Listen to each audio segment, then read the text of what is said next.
Boleh, boleh, boleh.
Dire's middle tower is under attack. Dire's middle tower has fallen.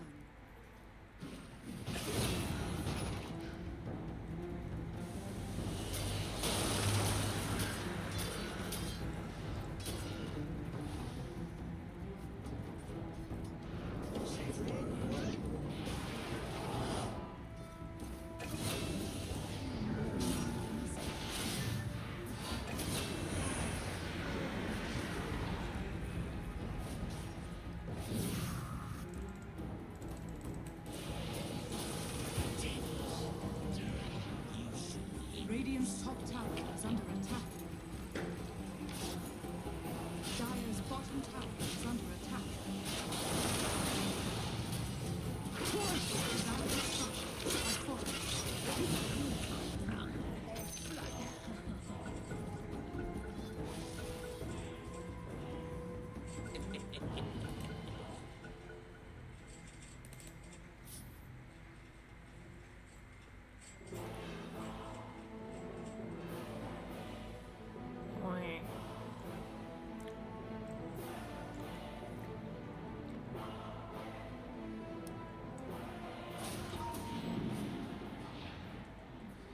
Dire's bottom tower is under attack.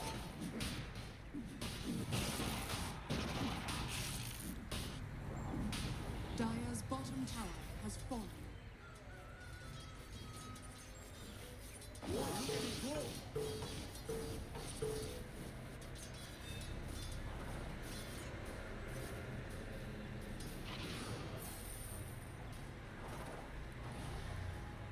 Radiant's top tower is under attack.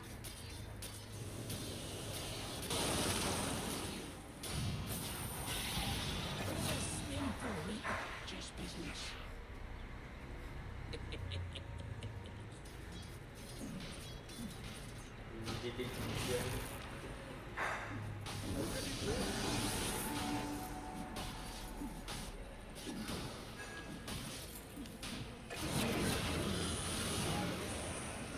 Dire's middle tower is under attack.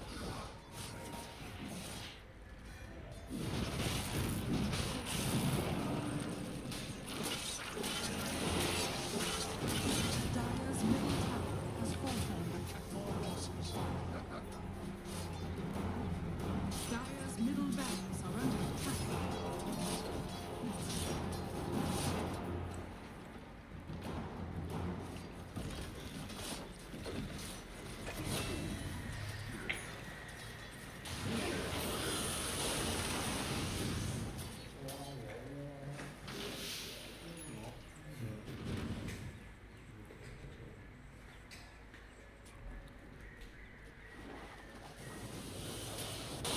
Dire's top tower is under attack.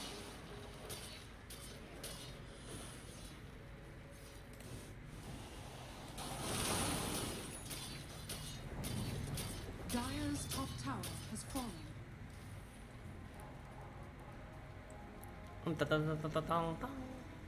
Area baru nih kayaknya. Enggak. Dire's top tower is under attack. Kenapa? Kau baru.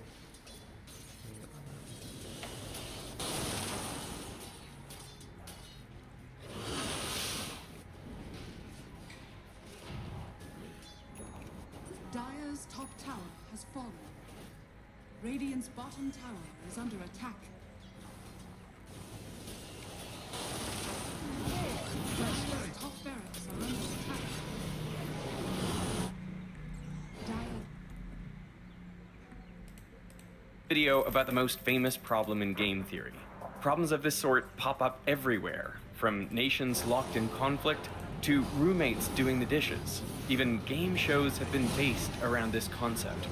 Figuring out the best strategy can mean the difference between life and death, war and peace, flourishing and the destruction of the planet. And in the mechanics of this game, we may find the very source of one of the most unexpected phenomena in nature: cooperation. On the 3rd of September 1949, an American weather monitoring plane collected air samples over Japan. In those samples, they found traces of radioactive material. The Navy quickly collected and tested rainwater samples from their ships and bases all over the world. They also detected small amounts of cerium-141 and yttrium-91. But these isotopes have half-lives of 1 or 2 months, so they must have been produced recently. And the only place they could have come from was a nuclear explosion. But the US hadn't performed any tests that year, so the only possible conclusion was that the Soviet Union had figured out how to make a nuclear bomb. This was the news the Americans had been dreading. Their military supremacy, achieved through the Manhattan Project, was quickly fading. This makes the problem of Western Europe and the United States far more serious than it was before, and perhaps makes the imminence of war greater. Some thought their best course of action was to launch an unprovoked nuclear strike against the Soviets while they were still ahead. In the words of Navy Secretary Matthews, to become aggressors for peace. John von Neumann, the founder of game theory, said, "If you say, why not bomb them tomorrow? I say, why not bomb them today? If you say today at 5 o'clock, I say, why not at 1 o'clock?" Something needed to be done about nuclear weapons, and fast. Oh. But what? In 1950, the RAND Corporation, a US-based think tank, was studying this question. And as part of this research, they turned to game theory. That same year, 2 mathematicians at RAND had invented a new game, one which, unbeknownst to them at the time, closely resembled the US-Soviet conflict. This game is now known as the Prisoner's Dilemma. Orang jadi nggak mempan. Misinya nggak mempan itu. Kapan kamu naik level? Lama. Harus kasih makan terus. Banyak. Terus. And fast. Something needed to be done about nuclear weapons, and fast. But what? In 1950, the RAND Corporation, a US-based think tank, was studying this question. And as part of this research, they turned to game theory. That same year, two mathematicians at RAND had invented a new game, one which, unbeknownst to them at the time, closely resembled the US-Soviet conflict. This game is now known as the Prisoner's Dilemma. So, let's play a game. A banker with a chest full of gold coins invites you and another player to play against each other. You each get two choices. You can cooperate or you can defect. If you both cooperate, you each get 3 coins. If one of you cooperates but the other defects, then the one who defected gets 5 coins and the other gets nothing. And if you both defect, then you each get a coin. The goal of the game is simple, to get as many coins as you can. So, what would you do? Lama banget. Suppose your opponent cooperates, then you could also cooperate and get 3 coins. Or you could defect and get 5 coins instead. So you are better off Kamu defecting. mati duluan nanti. But what if your opponent defects instead? Well, you could cooperate and get no coins, or you could defect and at least get 1 coin. So no matter what your opponent does, your best option is always to defect. Now, if your opponent is also rational, they will reach the same conclusion and therefore also defect.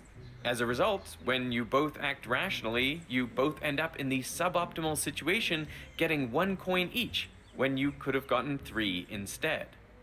In the case of the US and Soviet Union, this led both countries to develop huge nuclear arsenals of tens of thousands of nuclear weapons each, more than enough to destroy each other many times over. But since both countries had nukes, neither could use them. And both countries spent around $10 trillion developing these weapons. Both would have been better off if they had cooperated and agreed not to develop this technology further. But since they both acted in their own best interest, they ended up in a situation where everyone was worse off. The Prisoner's Dilemma is one of the most famous games in game theory. Thousands and thousands of papers have been published on versions of this game. In part, that's because it pops up everywhere. Make it a habit, 7 minutes of Tai Chi every morning all the way for 1 month. This Monday, we will start the advanced Impalas, living in between African woodlands and savannas, are prone to catching ticks, which can lead to infectious diseases, paralysis, even death. So it's important for impalas to remove ticks, and they do this by grooming. But they can't reach all the spots on their bodies, and therefore they need another impala to groom them. Now, grooming someone else comes at a cost. It costs saliva, electrolytes, time, and attention, all vital resources under the hot African sun, where a predator could strike at any moment. So for the other impala, it would be best not to pay this cost. But then again, it too will need help grooming. So all impalas face a choice. Should they groom each other or not? In other words, should they cooperate or 5 defect? seconds remaining. Well, if they only interact once, then the rational solution is always to defect. That other impala is never going to help you, so why bother? But the thing about a lot of problems is that they're not a single prisoner's dilemma. Impalas see each other day after day, and the same situation keeps happening over and over again. So that changes the problem. Because instead of playing the prisoner's dilemma just once, you're now playing it many, many times. And if I defect now, then my opponent will know that I defected, and they can use that against me in the future. So, what is the best strategy in this repeated game?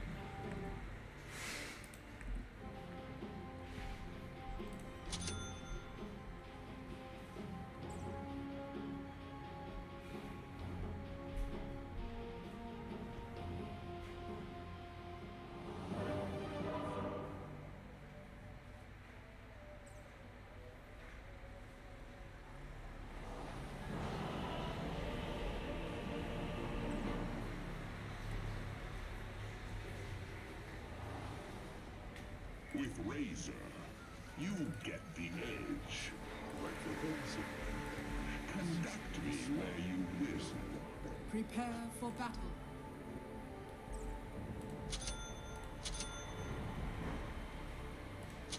Very well.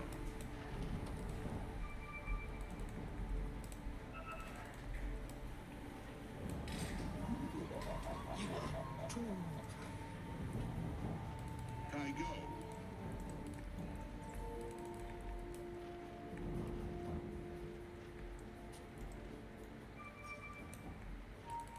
Path of least resistance.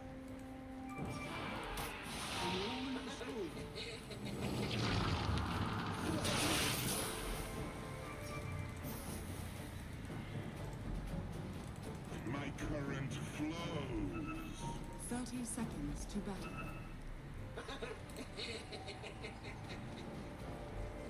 The time has come.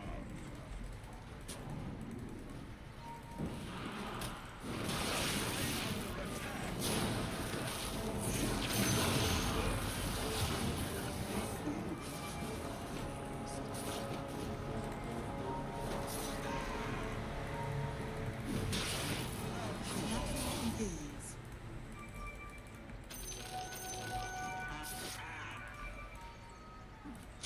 Quick as lightning.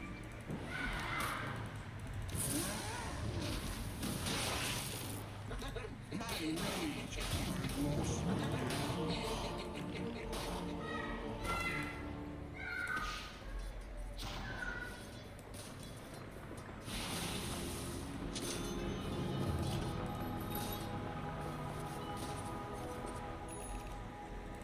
Onward.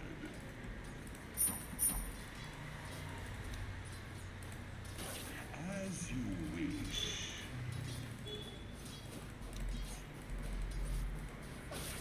Agreed.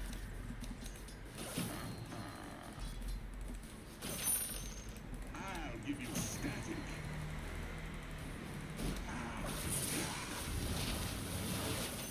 Conduct me where you will.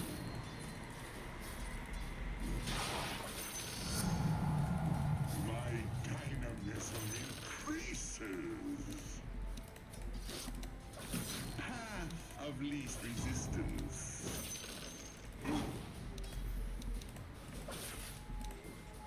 I go.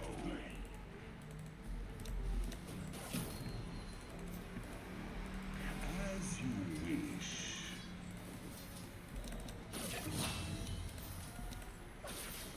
Forward.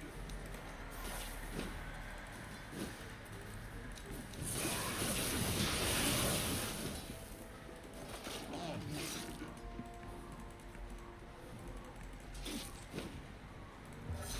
Quick as lightning.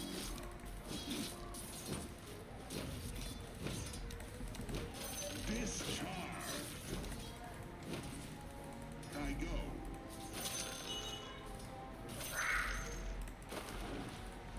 Very well.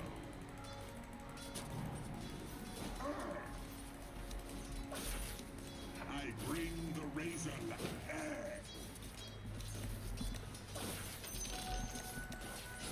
Attack! I'm under. Conduct yourself accordingly. My current flows.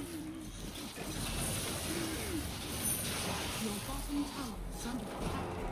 Of course.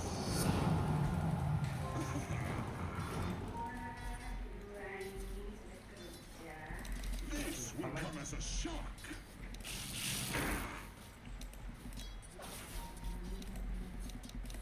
Ride the lightning.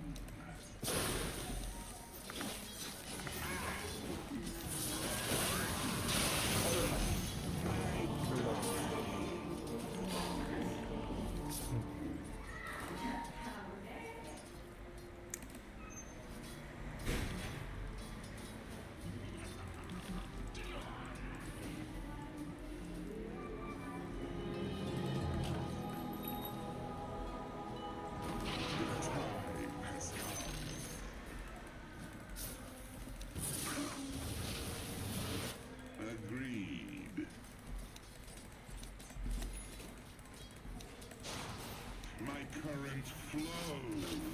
Your bottom tower is under attack.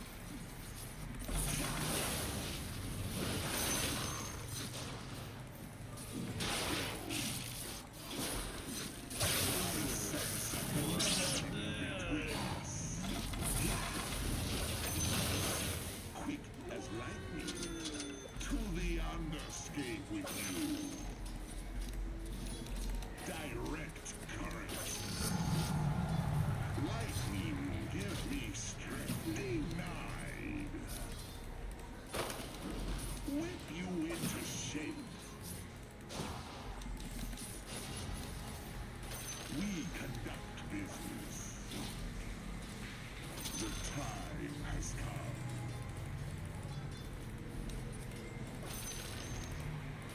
I go.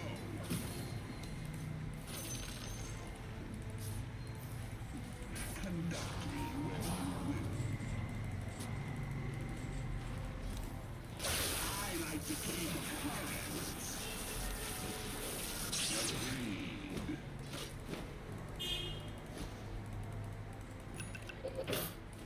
Of course.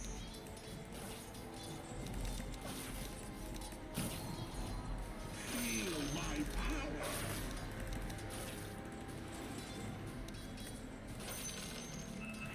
As you wish.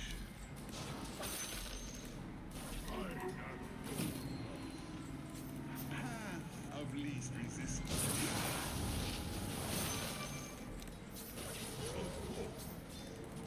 Forward. Your power flows to me.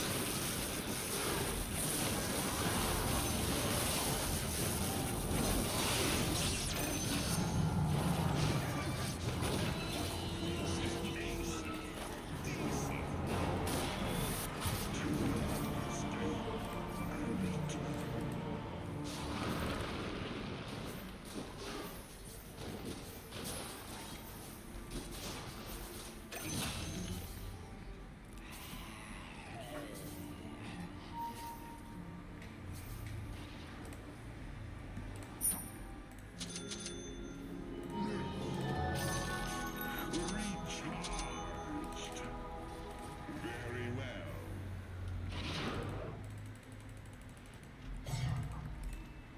Very well. Dire structures are fortified.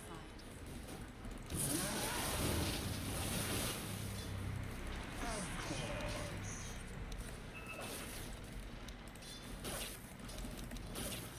I go. I'm under attack. Conduct me where you will.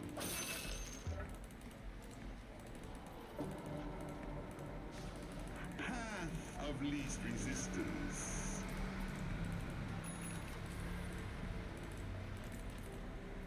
Quick as lightning.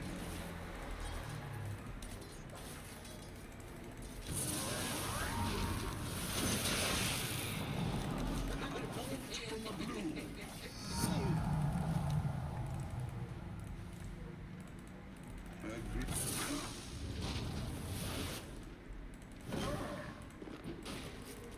Onward. Your bottom tower is under attack. My lightning strikes. Your bottom tower is under attack. Forward.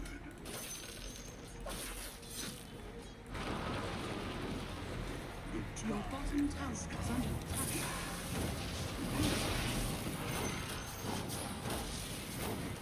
My current flows. Your bottom tower is under attack.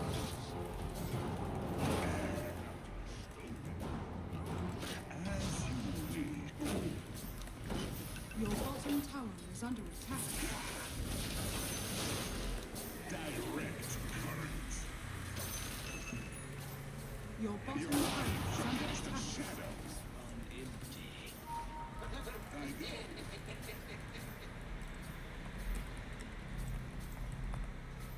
The time has come.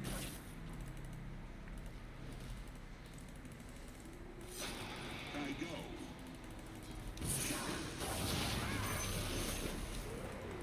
Path of least resistance.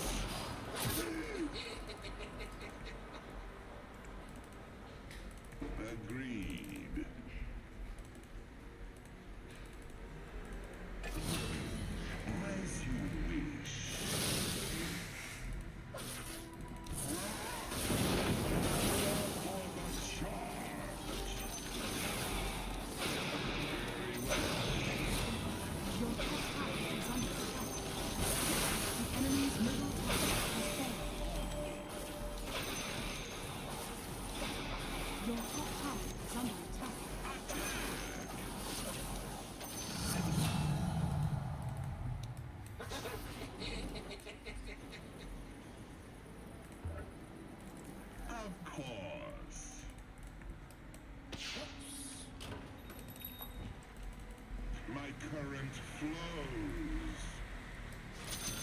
What have you? Conduct me where you will.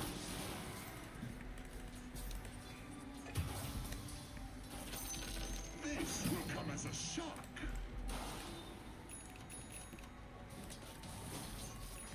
I go.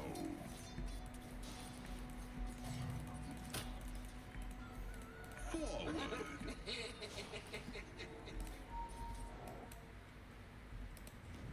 Your top tower is under attack. Quick as lightning.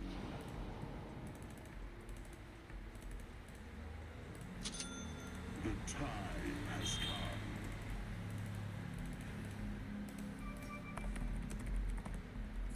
Very well.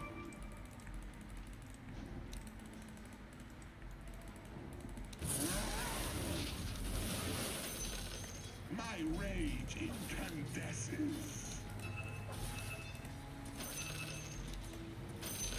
Rolling out.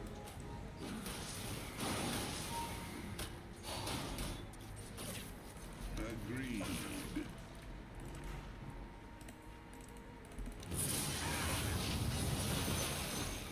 As you wish.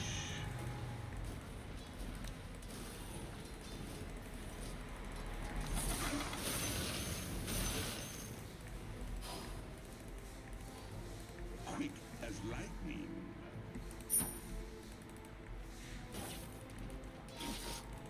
Of course.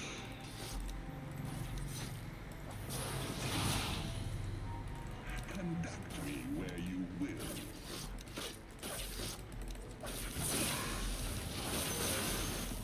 Whip you into shape. My power, sir. Your Ride middle the tower is under lightning. attack.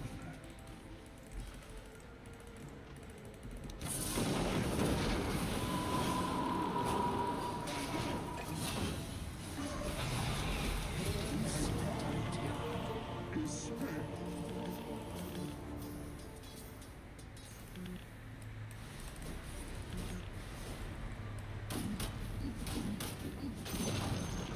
The enemy's bottom tower has fallen.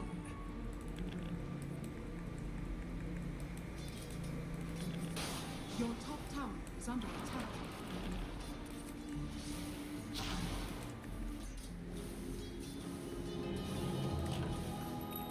Path of least resistance.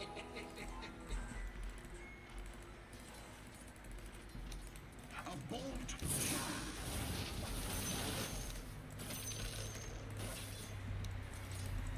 I bring the razor light.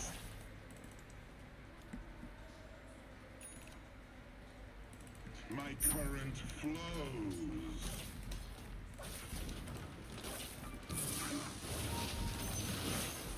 My lightning strikes.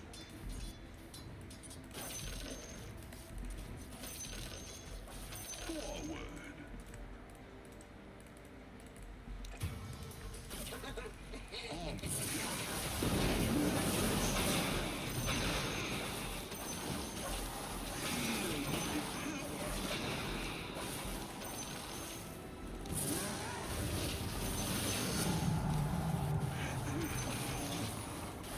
As you wish.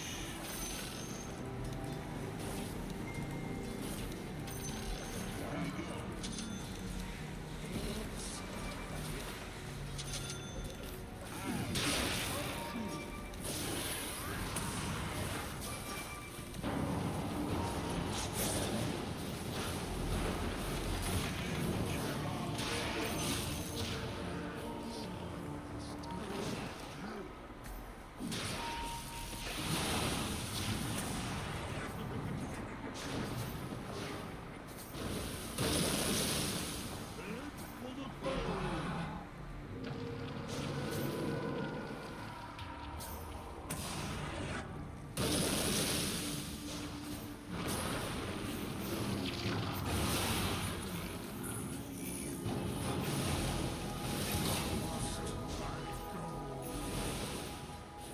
Dire structures are fortified.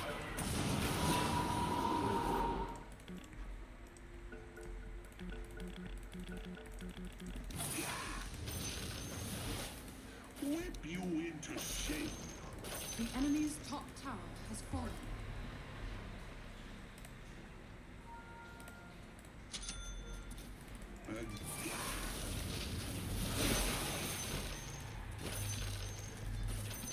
My lightning strikes.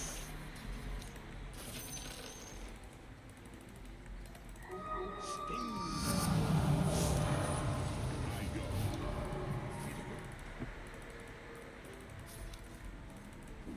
Quick as lightning.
Your top tower is under attack.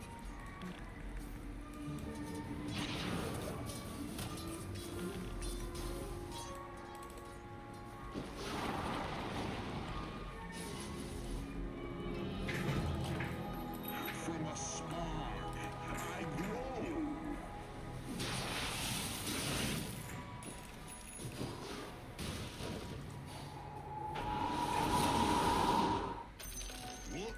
Onward.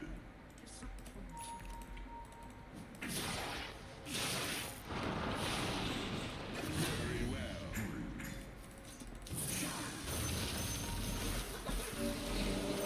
Conduct me where you will.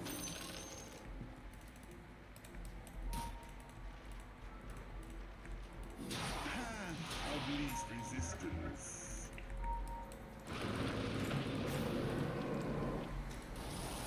Of course.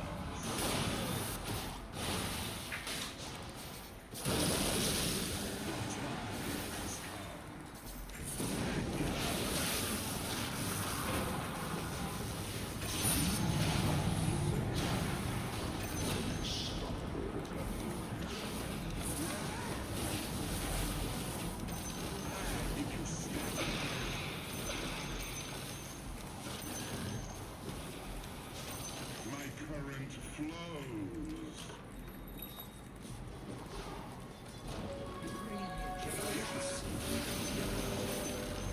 As you wish.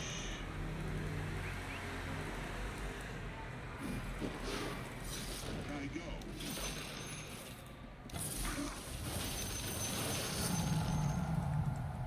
Very well.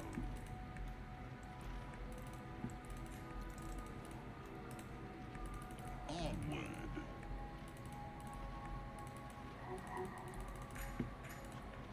Agreed.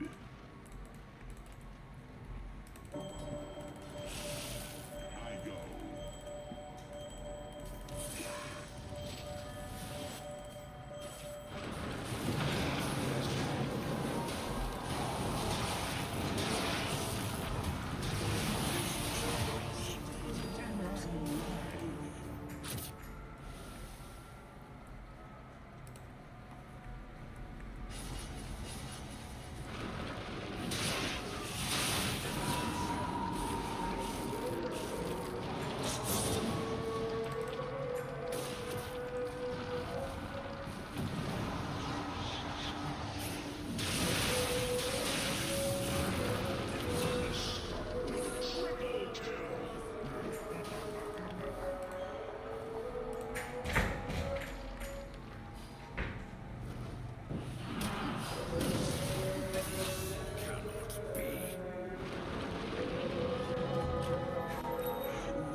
bottom tower has fallen.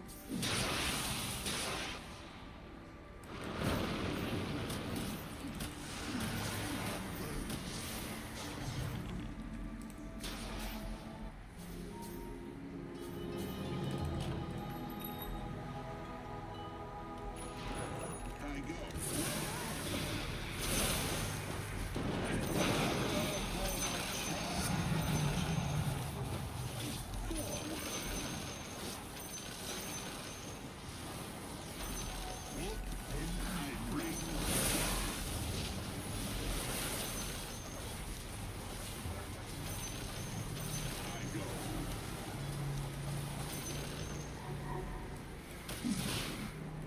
Very well.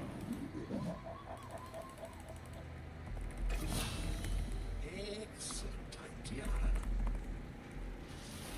Onward.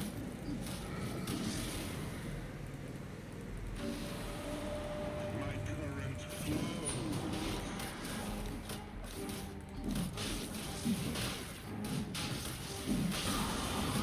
Bolt from the blue.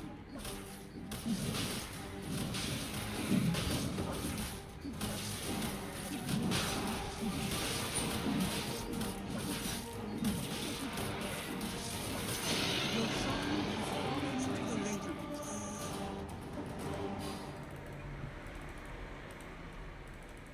The time has come.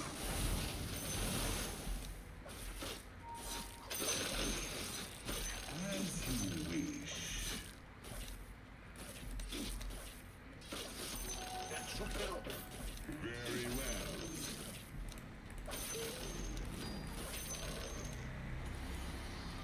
Of course.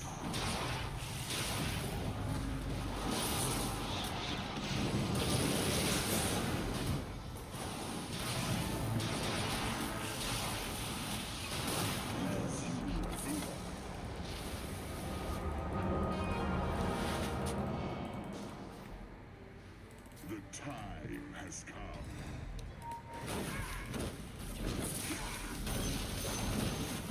The enemy's top Feel tower my has fallen. power.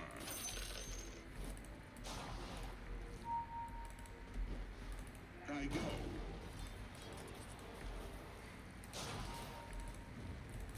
Forward.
That is what Robert Axelrod, a political scientist, wanted to find out. So in 1980, he decided to hold a computer tournament. He invited some of the world's leading game theorists from many different subjects to submit computer programs that would play each other. Axelrod called these programs strategies. Each strategy would face off against every other strategy and against a copy of itself. And each matchup would go for 200 rounds. That's important, and we'll come back to it. Now, Axelrod used points instead of coins, but the payoffs were the same. The goal of the tournament was to win as many points as possible. And in the end, the whole tournament was repeated 5 times over to ensure the success was robust and not just a fluke. Axelrod gave an example of a simple strategy. It would start each game by cooperating and only defect after its opponent had defected twice in a row. In total, Axelrod received 14 strategies, and he added a 15th called random, which just randomly cooperates or defects 50% of the time. All strategies were loaded onto a single computer where they faced off against each other. One of the strategies was called Friedman. It starts off by cooperating, but if its opponent defects just once, it will keep defecting for the remainder of the game. Another strategy was called Joss. It also starts by cooperating, but then it just copies what the other player did on the last move. Then around 10% of the time, Joss gets sneaky and defects. There was also a rather elaborate strategy called Graskamp. This strategy works the same as Joss, but instead of defecting probabilistically, Graskamp defects in the 50th round to try and probe the strategy of its opponent and see if it can take advantage of any weaknesses. The most elaborate strategy was Name Withheld, with 77 lines of code. After all the games were played, the results were tallied up and the leaderboard established. The crazy thing was that the simplest program ended up winning, a program that came to be called Tit for Tat.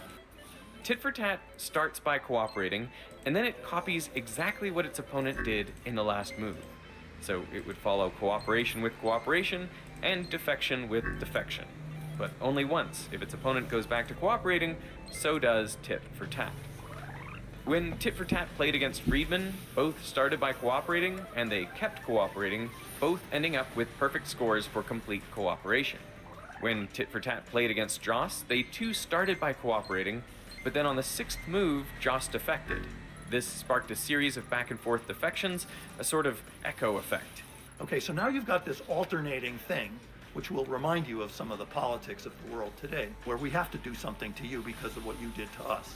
And then when this weird program throws in a second unprovoked defection, now it's really bad, because now both programs are going to defect on each other for the rest of the game. And that's also like some of the things that we're seeing in politics today and in international relations.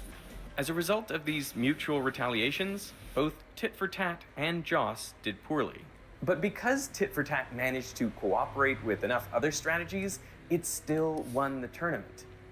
We're being joined. Hey, my God, there's Professor Axelrod. Hey, there's Steven Stewart. Whoa, what a treat this is. And I imagine initially it'd be sort of like computer chess, where you need a pretty complicated program to play a sophisticated game. But in fact, it was not like that at all. It was the simplest strategy that did the best. So I analyzed how that happened. Axelrod found that all the best performing strategies, including Tit for Tat, shared 4 qualities. First, they were all nice, which just means they are not the first to defect. So Tit for Tat is a nice strategy. It can defect, but only in retaliation. The opposite of nice is nasty. That's a strategy that defects first. So Joss is nasty. Out of the 15 strategies in the tournament, 8 were nice and 7 nasty. The top 8 strategies were all nice, and even the worst performing nice strategy still far outscored the best performing nasty one. The second important quality was being forgiving. A forgiving strategy is one that can retaliate, but it doesn't hold a grudge. So Tit for Tat is a forgiving strategy. It retaliates when its opponent defects, but it doesn't let defections from before the last round influence its current decisions. Friedman, on the other hand, is maximally unforgiving. After the first defection, just from the opponent would defect for the rest of the game. Okay, that's it. No mercy. And That might feel good to do, but it doesn't end up working out well in the long run. This conclusion, that it pays to be nice and forgiving, came as a shock to the experts. Many had tried to be tricky and create subtle, nasty strategies to beat their opponent and eke out an advantage. But they all failed. Instead, in this tournament, nice guys finished first. Now, tit for tat is quite forgiving, but it's possible to be even more forgiving. Axelrod's sample strategy only defects after its opponent defected twice in a row. It was tit for two tats. Now, that might sound overly generous, but when Axelrod ran the numbers, he found that if anyone had submitted the sample strategy, they would have won the tournament. I mean, it's so clever. There's so many layers to this story. After Axelrod published his analysis of what happened, or circulated it among these game theorists, he said, now that we all know what worked well, let's try again. So he announced a second tournament where everything would be the same except for one change, the number of rounds per game. See, in the first tournament, each game lasted precisely 200 rounds. And that is important, because if you know when the last round is, then there's no reason to cooperate in that round. So you're better off defecting. Of course, your opponent should reason the same, and so they should also defect in the last round. But if you both anticipate defection in the last round, then there's no reason for you to cooperate in the second to last round, or the round before that, and so on all the way to the very first round. And so in Axelrod's tournament, it was a very important thing that the players didn't know exactly how long they were going to be playing. They knew on average it would be 200 rounds, but there was a random number generator that prevented them from knowing with certainty. Yeah, if you're not sure when it ends, then you have to kind of keep cooperating because it might keep going and you might need them on your side. Yeah. For this second tournament, Axelrod received 62 entries and again added random. The contestants had gotten the results and analysis from the first tournament and could use this information to their advantage. This created two camps. Some thought that clearly being nice and forgiving were winning qualities, so they submitted nice and forgiving strategies. One even submitted tit for two tats. The second camp anticipated that others would be nice and extra forgiving, and therefore they submitted nasty strategies to try to take advantage of those that were extra forgiving. One such strategy was called Tester. It would defect on the first move to see how its opponent reacted. If it retaliated, Tester would apologize and play tit for tat for the remainder of the game. If it didn't retaliate, Tester would defect every other move after that.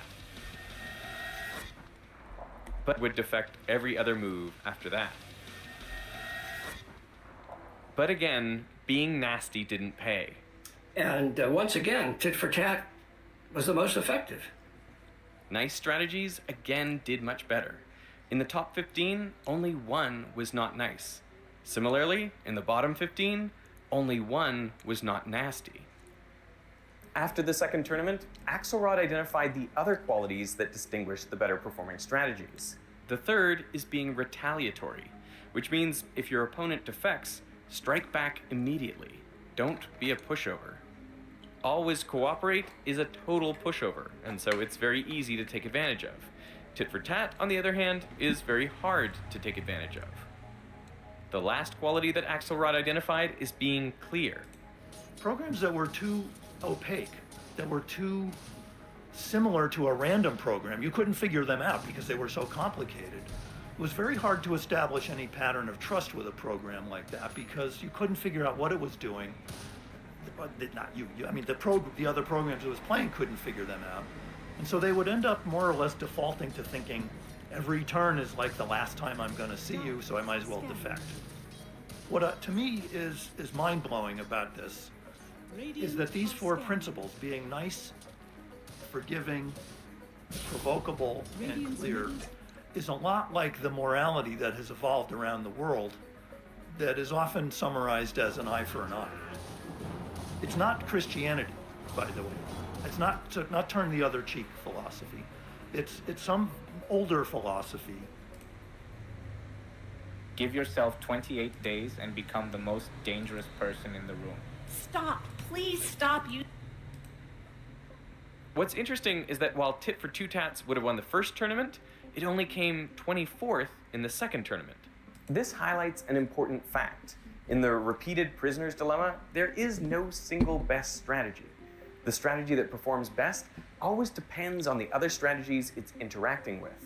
For example, if you put tit for tat in an environment with only the ultimate bullies of always defect, then tit for tat comes in last. I wanted to see whether, for example, the tit for, because it did well with really stupid rules that didn't do well at all themselves, that basically took advantage of people. So he ran a simulation where successful strategies in one generation would see their numbers grow, and unsuccessful ones would see their numbers drop. In this simulation, the worst performing strategies quickly shrink and go extinct, while the top performing strategies become more common. Harrington, the only nasty strategy in the top 15, first grew quickly, but then as the strategies it was preying on went extinct, Harrington's numbers also quickly dropped. This shows a main benefit of this simulation because it tests how well a strategy does with other successful strategies. After 1,000 generations, the proportions are mostly stable, and only nice strategies survive. Again, tit for tat comes out on top, representing 14.5% of the total population. Now, this process may sound similar to evolution, but there is a subtle difference, which is that in this case there are no mutations. So it's actually an ecological simulation. But what if the world you started in was different? Imagine a world that is a really nasty place to live, more or less populated with players that always defect. Except there's a little cluster of tit-for-tat players that live in some kind of nucleus. And they get to play with each other a lot because they're geographically sequestered. They will start building up a lot of points, and also, because that translates into offspring, they'll start to take over the population. So, in fact, Axelrod showed that a little island of cooperation can emerge and spread, and eventually will take over the world, which is fantastic. How can cooperation emerge in a population of players who are self-interested, who are not trying to be good because they're good-hearted? You don't have to be altruistic. You could be looking out for number one for yourself and your own interests, and yet cooperation can still emerge. Some argue that this could explain how we went from a world full of completely selfish organisms, where every organism only cared about themselves, to one where cooperation emerged and flourished. From impalas grooming each other to fish cleaning sharks. Many life forms experience conflicts similar to the prisoner's dilemma, but because they don't interact just once, both can be better off by cooperating. And this doesn't require trust or conscious thought either, because the strategy could be encoded in DNA. As long as it performs better than the other strategies, it can take over a population. International conflicts. But there was one aspect that his original tournaments didn't cover. What happens if there is a little bit of random error in the game? Some noise in the system? For example, one player tries to cooperate, but it comes across as a defection. Little errors like this happen in the real world all the time. Like in 1983, the Soviet satellite-based early warning system detected the launch of an intercontinental ballistic missile from the US. But the US hadn't launched anything. The Soviet system had confused sunlight reflecting off high-altitude clouds with a ballistic missile. Thankfully, Stanislav Petrov, the Soviet officer on duty, dismissed the alarm. But this example shows the potential costs of a signal error and the importance of studying the effects of noise on those strategies. The word game sounds like it's a children's game, or, there's something a misnomer maybe in calling it game theory, because these are life and death matters, obviously. And as you mentioned that this came up in the Cold War, it could actually be life and death of the whole planet. We could annihilate human civilization. So these are not games in any kind of trivial sense. It's just the term that is used by mathematicians and theorists. When tit for tat plays against itself in a noisy environment, both start off by cooperating. But if a single cooperation is perceived as a defection, then the other tit for tat retaliates, and it sets off a chain of alternating retaliations. And if another cooperation is perceived as a defection, then the rest of the game is constant mutual defection. Therefore, in the long run, both would only get a third of the points they would get in a perfect environment. Tit for tat goes from performing very well to performing poorly. So how do you solve this? Well, you need a reliable way to break out of these echo effects. And one way to do this is by playing tit for tat, but with around 10% more forgiveness. So instead of retaliating after every defection, you only retaliate around 9 out of every 10 times. This helps you break out of those echoes while still being retaliatory enough to not be taken advantage of. And so we also ran the tournament with noise and generosity. And that did quite well. Pas buka, gorengan bikin bantu legakan dengan Strepsils.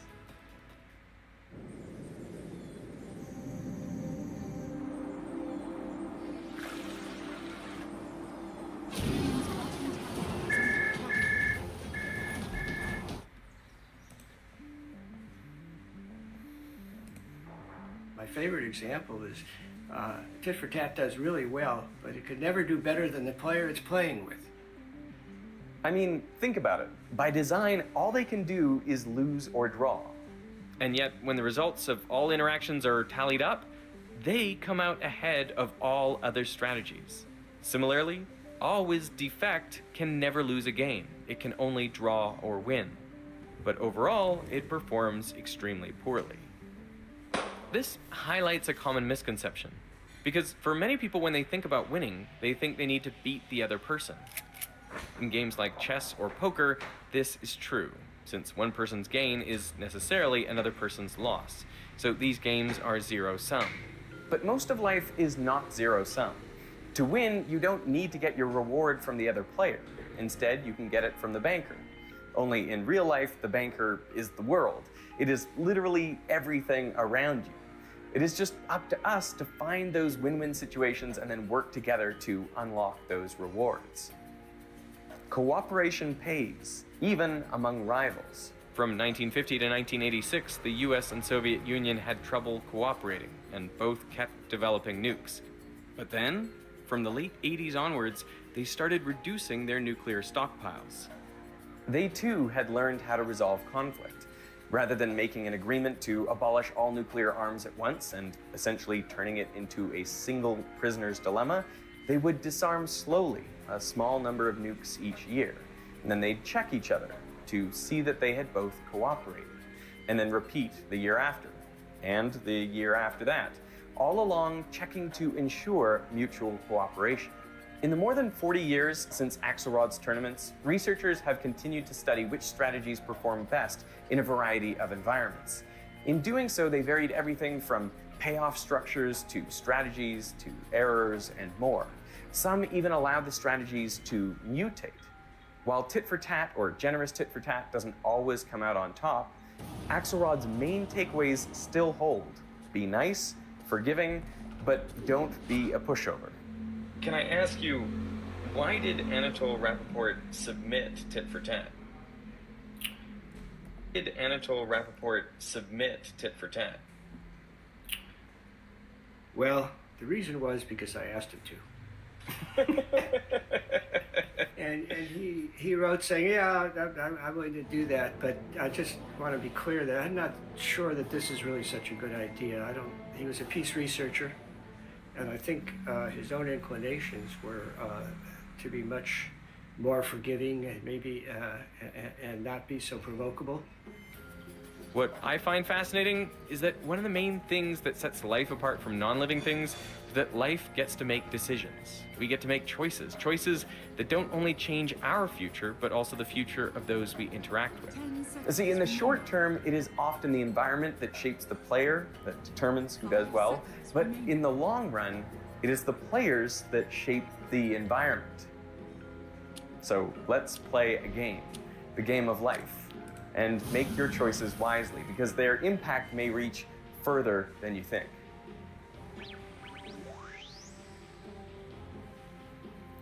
Using the right strategy matters, but figuring out the best strategy isn't easy. It requires critical thinking and innovative solutions, like Axelrod's tournaments. If you're looking for an easy way to build your problem-solving skills, then check out this video's sponsor, Brilliant. Brilliant will help make you a better thinker in everything from math and data science to programming, technology, you name it. You can start right now for free. And I think his own inclinations were to be much more forgiving and maybe and not be so provocable. What I find fascinating is that one of the main things that sets life apart from non-living things is that life gets to make decisions. We get to make choices, choices that don't only change our future, but also the future of those we interact with. See, in the short term, it is often the environment that shapes the player, that determines who does well, but in the long run, it is the players that shape the environment. So let's play a game, the game of life. And make your choices wisely, because their impact may reach further than you think.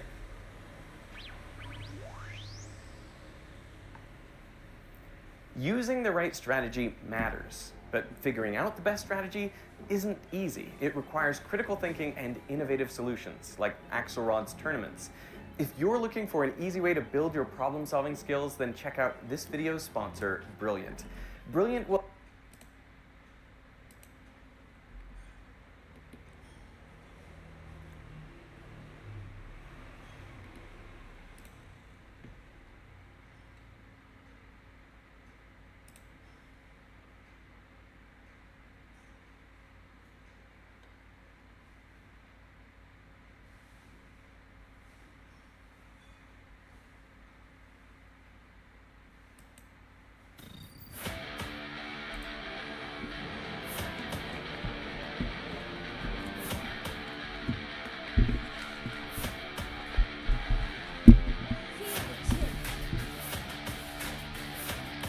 Heroes Platinum. You are done. Where is it? This. Yes.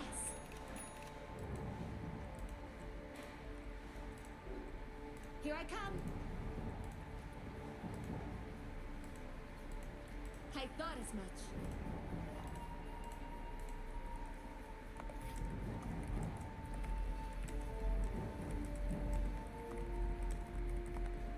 I move.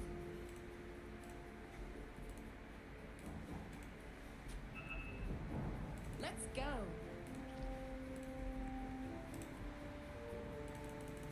Faster.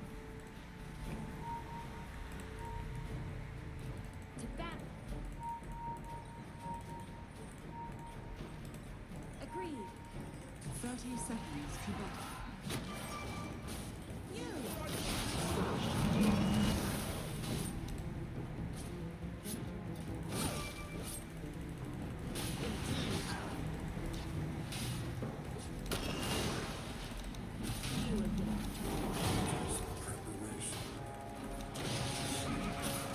I'll not argue.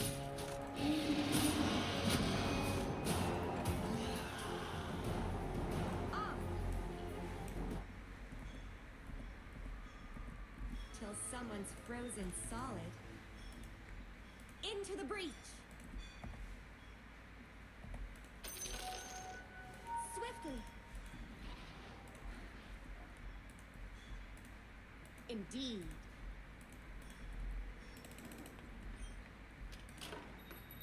Here I come. Let's go.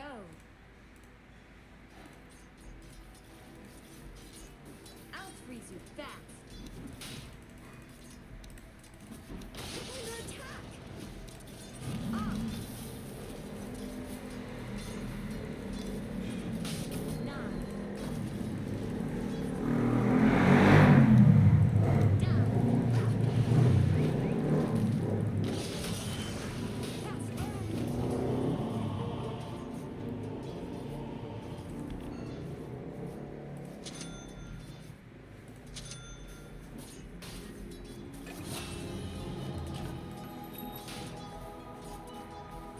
Agreed. Swiftly. Forward.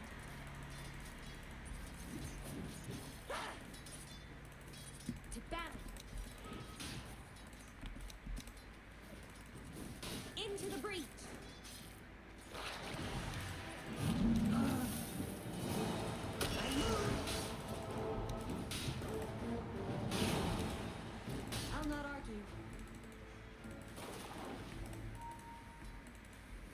Yes.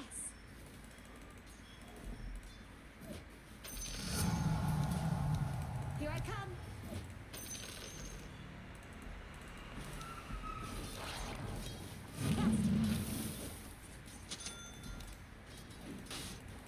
I'll not argue. Attack! Frozen out. Forward. Swiftly. I move. Into the breach.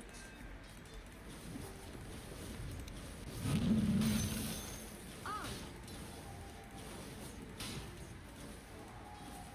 Let's go.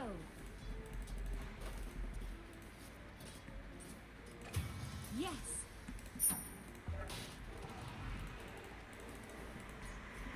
Indeed.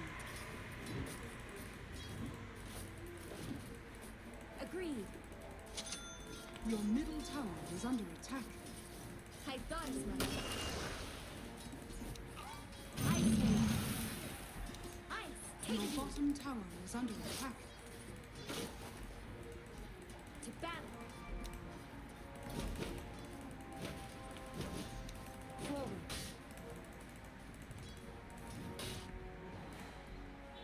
Swiftly.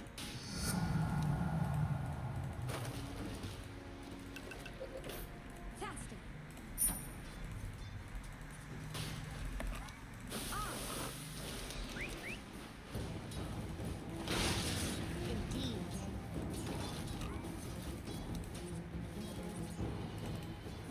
Yes. Ah.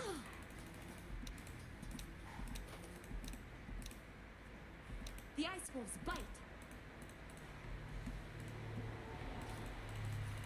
Here I come.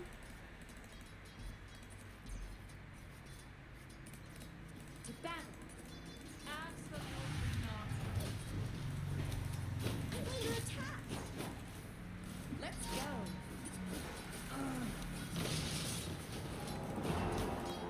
I got you.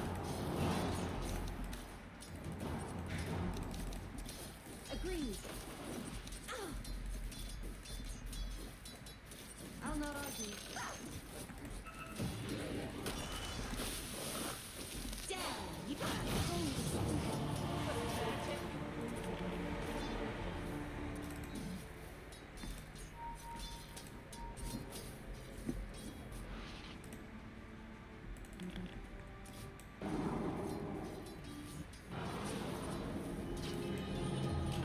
Ice never dies. I move.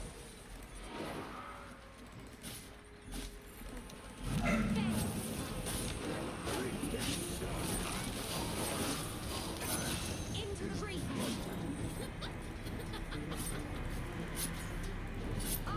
Udah. Oke, mulai. Makan aja kok. Makan aja. Oke. Agreed. Here I come. Into the breach. I move. I'll not argue. Honor me.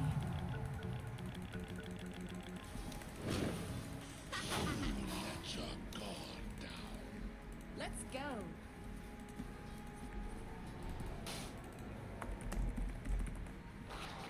Yes.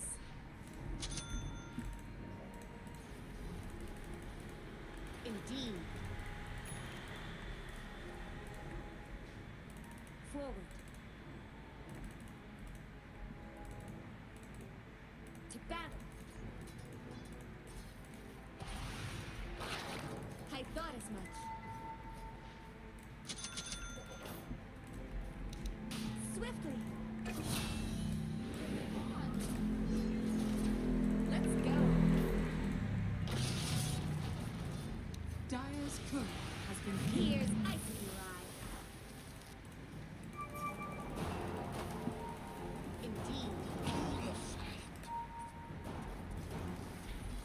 bottom tower is under attack. Agreed.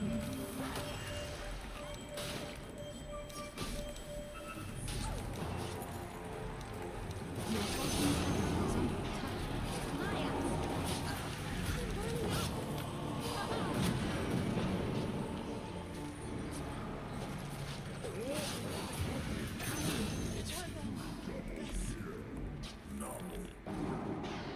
Your middle tower is under attack.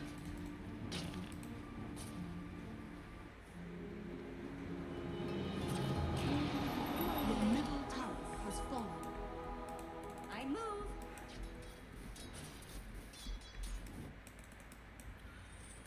Forward. Denied.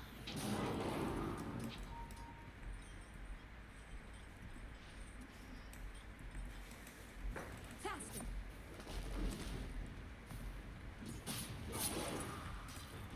Yes.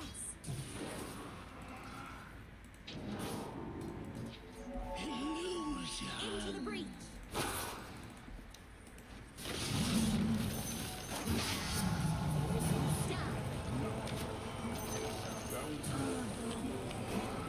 I'll not argue. Here I come. On.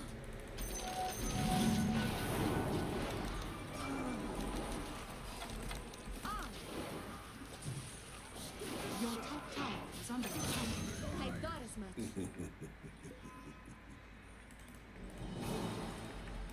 Let's go.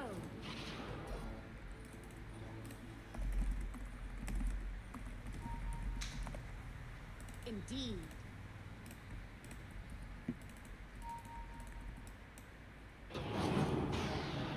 I move. Faster. Into the breach.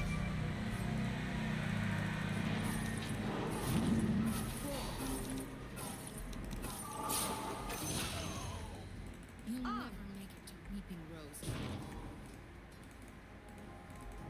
Agreed.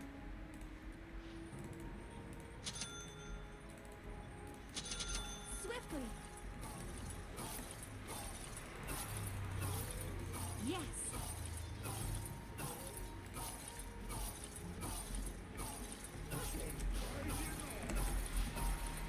I thought as much.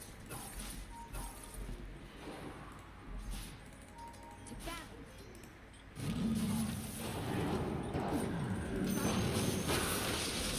Under attack.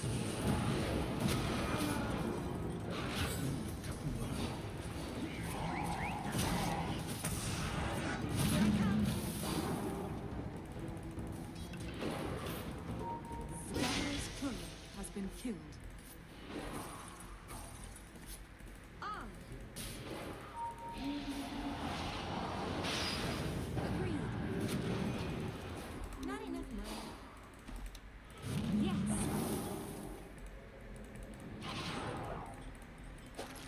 Indeed.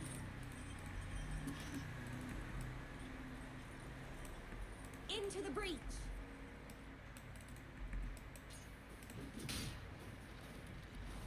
I thought as much. To battle.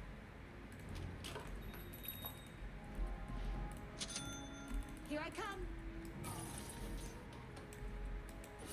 Your top tower Forward. is under attack. Dyer's structures are fortified. Let's go. Your top tower is under attack. Faster. Your top tower is under attack. Each moment of your life led without doubt. Down you go. Your top tower has fallen.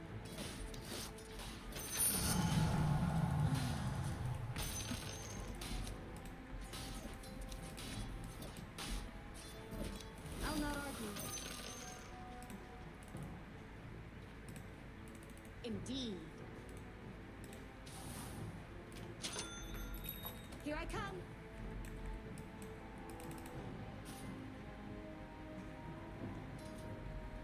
Swiftly.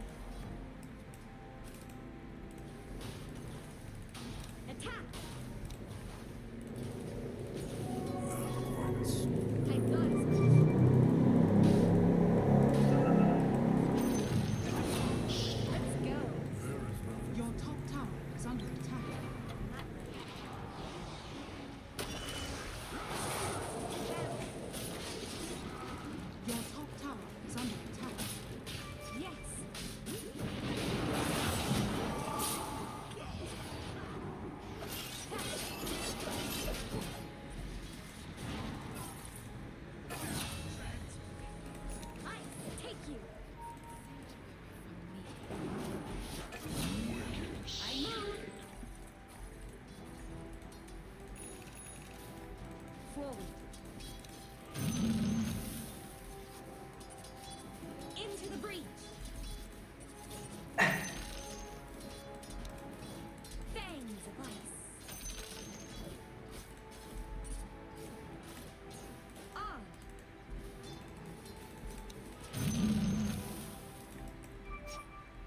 Agreed.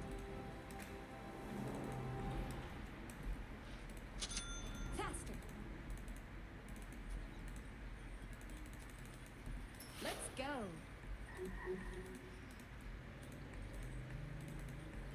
I move.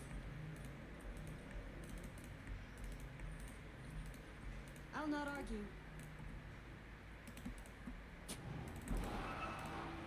On.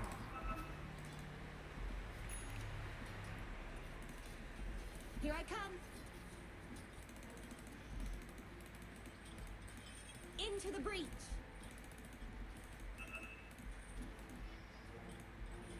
Forward. This one's all mine. Yes. I thought as much. Agreed.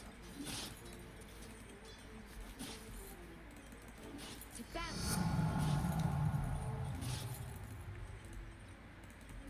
Swiftly.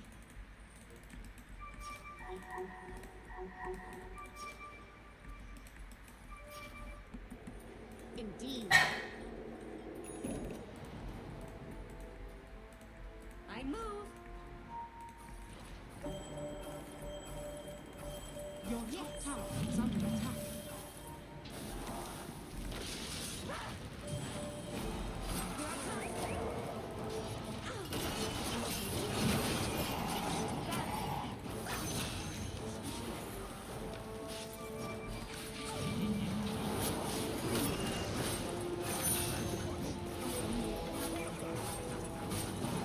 Your middle tower is under attack.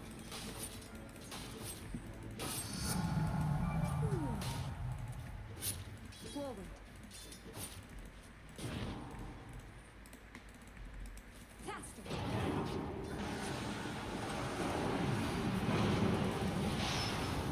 I thought it. Under attack. Into the breach.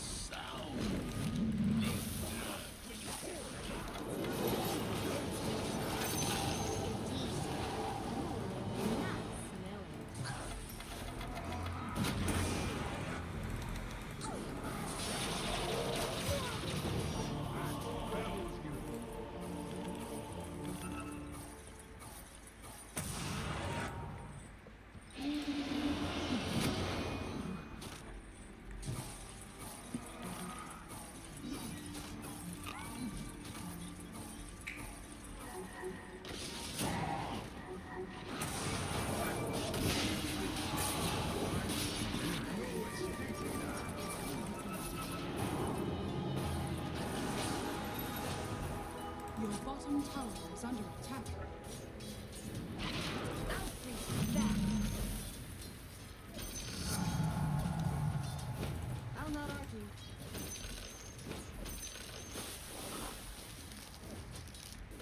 On. Let's go.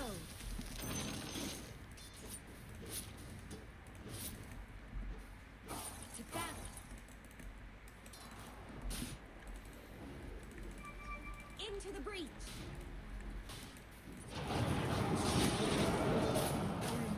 I'll not argue.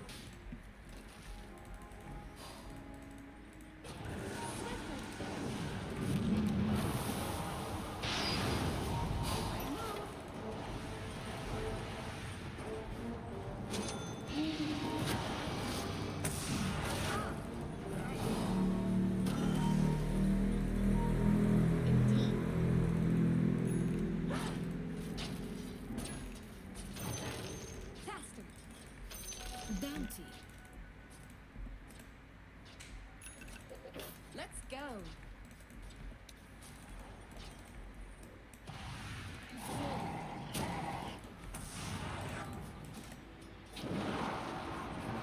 I thought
Indeed.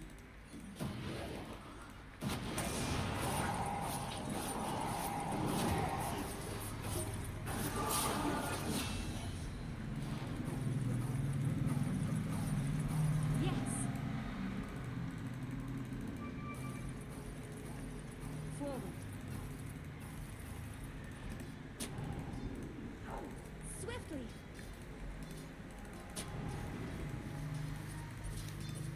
To battle. I move.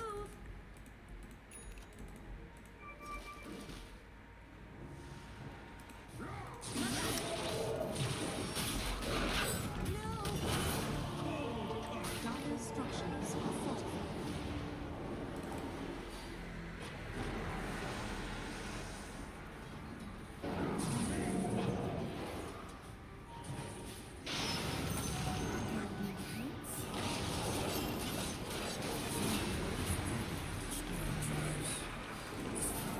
Exactly.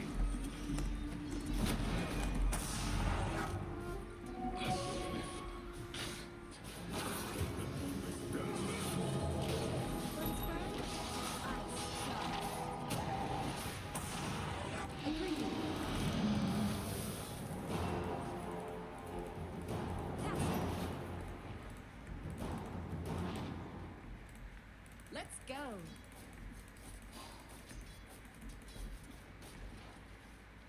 Here I come.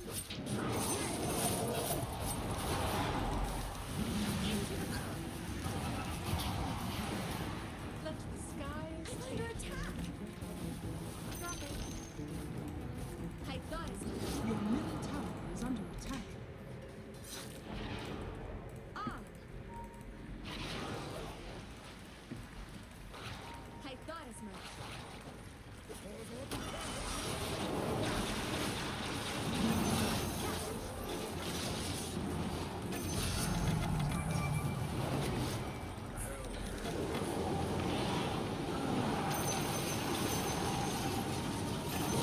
Let's go. To battle. Fortune. Here I come.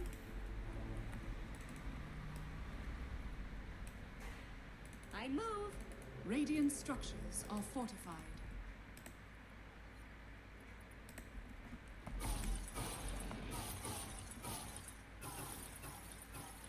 Forward.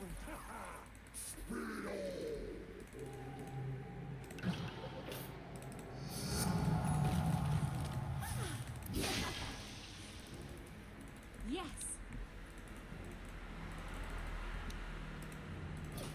Into the breach. Here, I see your eye.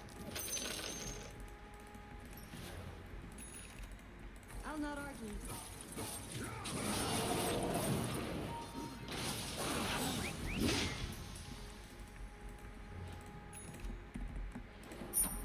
Swiftly.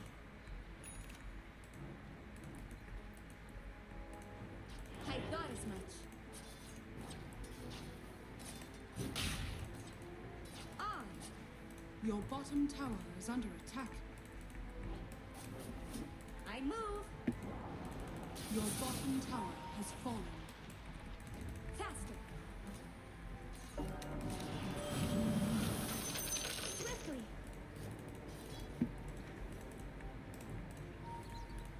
Let's go.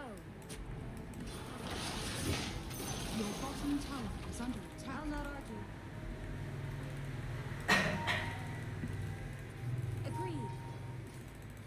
Your bottom tower is under attack. Here I come. Indeed. Your bottom tower has fallen. Radiant's courier has been killed. To battle. Your bottom tower is under attack. Into the breach. Yes.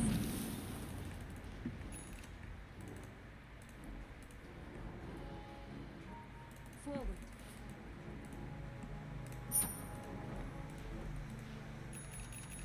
On.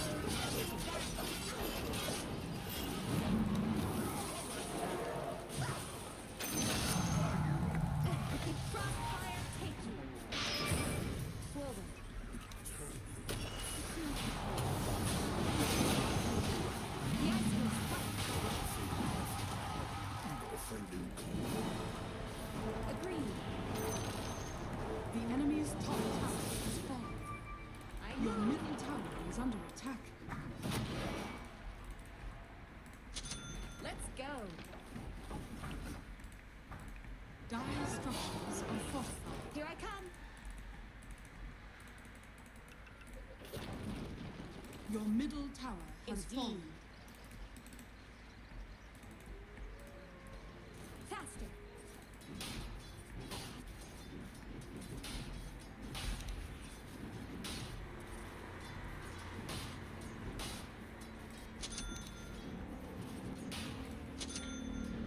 Yes.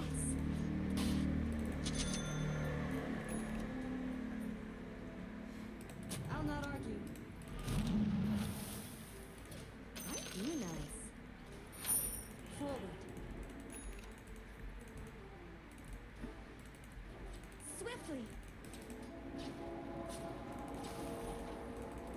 Let's go. To battle. Faster.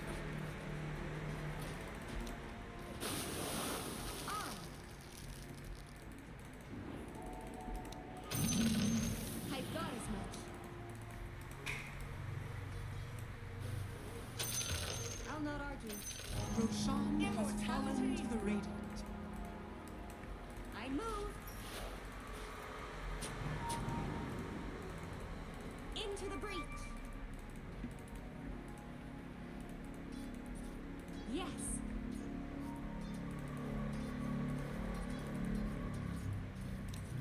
Agreed. Ah. Here I come.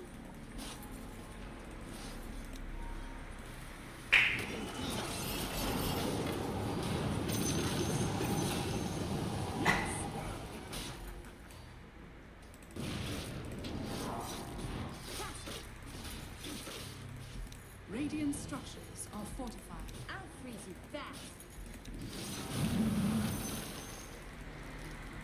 Into the breach. Your top tower is under attack. Let's go. Your top tower has fallen.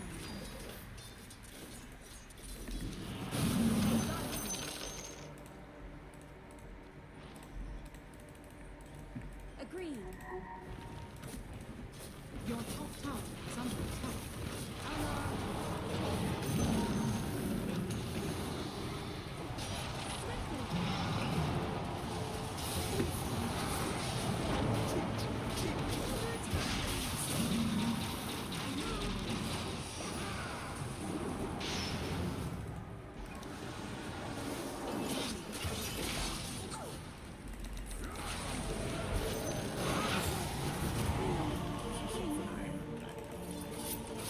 Your top tower is under attack. Your top tower has fallen. Your top barracks are under attack. Your top barracks has fallen. Top barracks has fallen.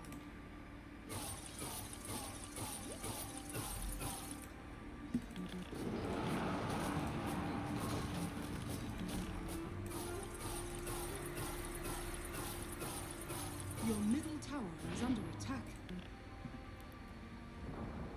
Your middle tower has fallen. Your middle barracks are under attack.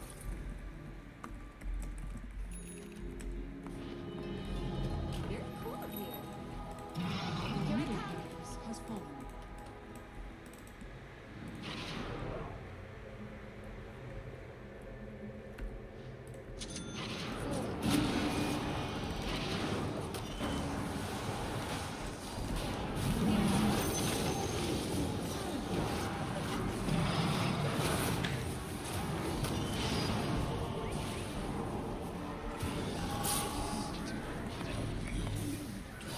Your middle tower is under attack.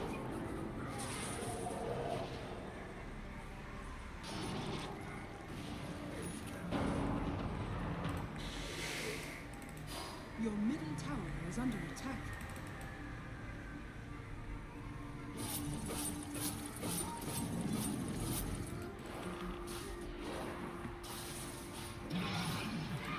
Your bottom tower is under attack. Dire's structures are fortified.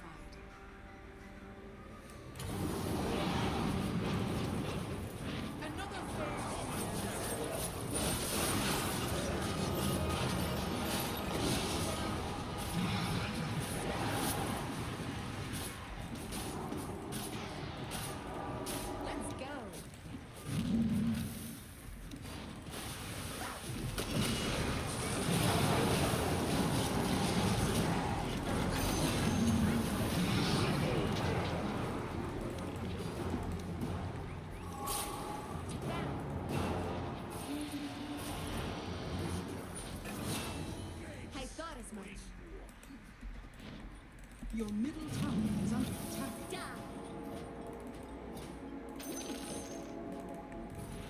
I move. Yes. Indeed. I'll not argue. Let's go hunt. Into the breach.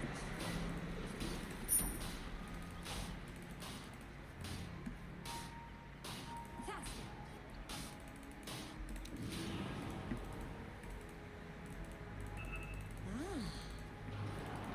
Ah. Forward.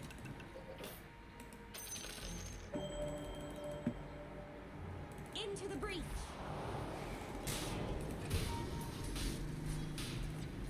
Agreed.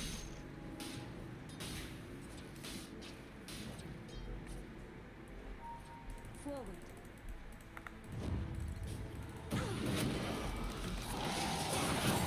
Go.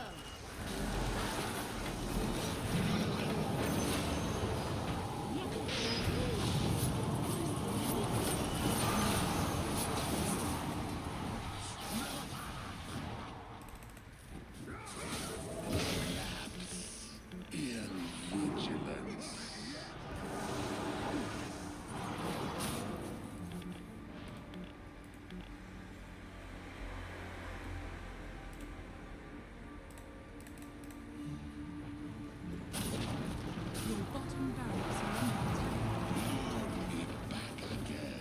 Your bottom barracks has fallen.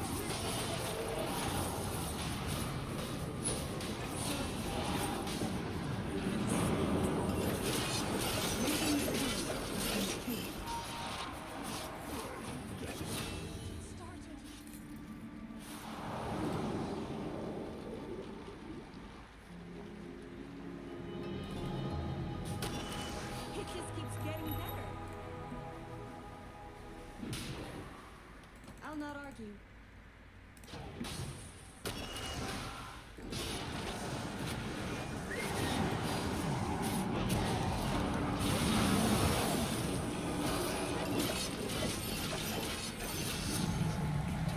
Cold in here, or is it just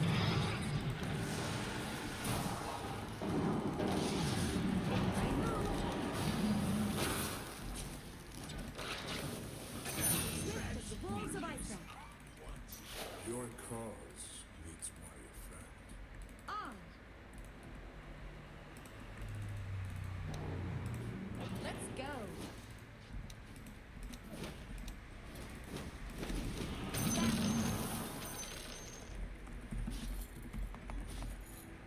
I thought as much. Here I come.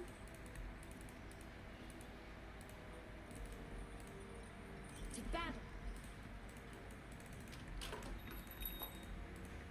Into the breach. Indeed.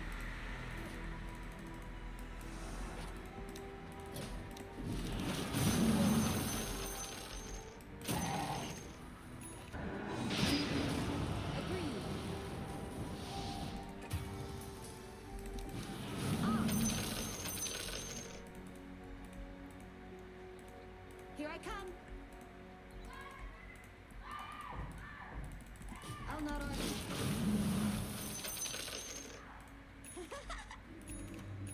Let's go. It's not time yet. Faster. Bounty.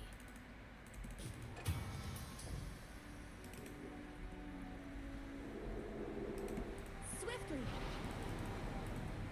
Your bottom barracks are under attack. I Your move. bottom barracks has fallen. The enemy now has megabots. I thought as much.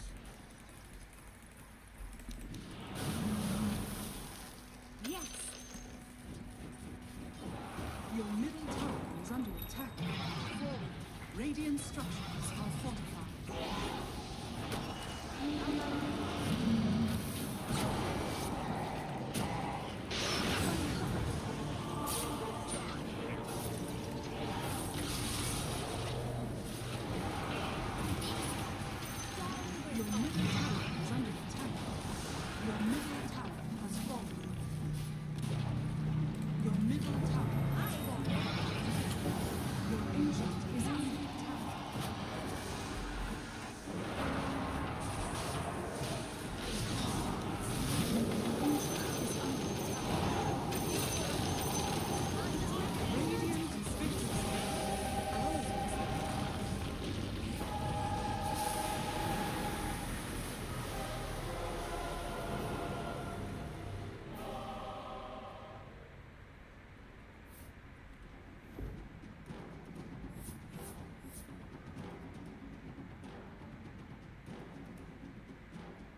courier has been killed.